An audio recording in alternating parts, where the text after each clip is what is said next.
Hey guys, welcome back to JC Motorsports. More information on the Surron Storm Bee. We're going to go over the front fork right now. So what you're looking at right there is the mid valve, and actually a nice, pretty nice piece there. The rest of the fork is over here. If we take a look, I'm actually pretty impressed. It's a closed cartridge design. So most of your trail bikes from KTM and Beta and things of that nature are actually an open chamber design, which again is great. It's good. It can be made to work quite well. But the twin chamber is really nice because it reduces cavitation and has more consistent feel. So you'll find this on higher end bikes. Actually, the 2024 KTM Husqvarna line and whatnot just moved to this kind of setup over here. So if you guys are kind of familiar with the closed chamber, I actually fitted a set of CRF 2009 through 2012 450 AOS KYB forks on here. Believe it or not, they bolt up with pretty minimal shimming around a little bit on the brake bracket, but that's really about it. So anyway, back over here to the fork. What I want you guys to see, it uses a progressive spring. So what I'm finding on the Intercomp spring tester that I have over here, it's roughly like a 0.43, and with how heavy this bike is, and depending on how heavy you are,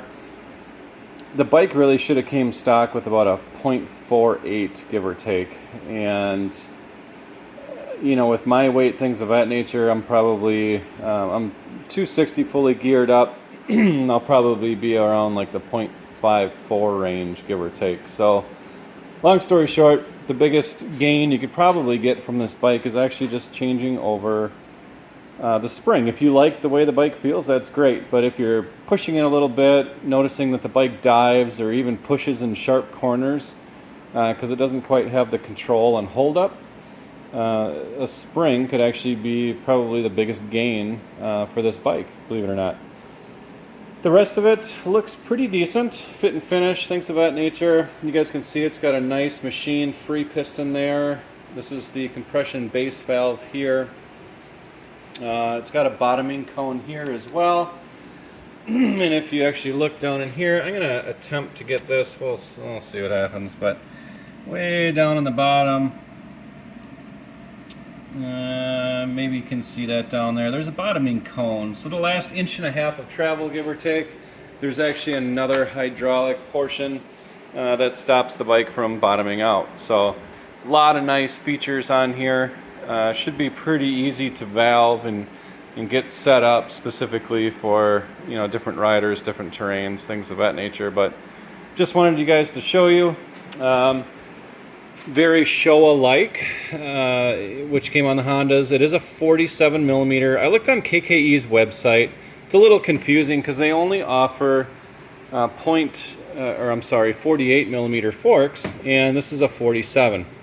So what I've found is that the bushings from a Showa 47 and seals will actually fit right in this, you know, on this bike or on this set of forks. So if you guys need any help with valving, spring setup, things of that nature, go ahead, find me on Facebook, JC Motorsports, LLC, or give me a quick call, send me a text, JC Motorsports, 920-851-9857. Be happy to help you guys. Thanks a lot.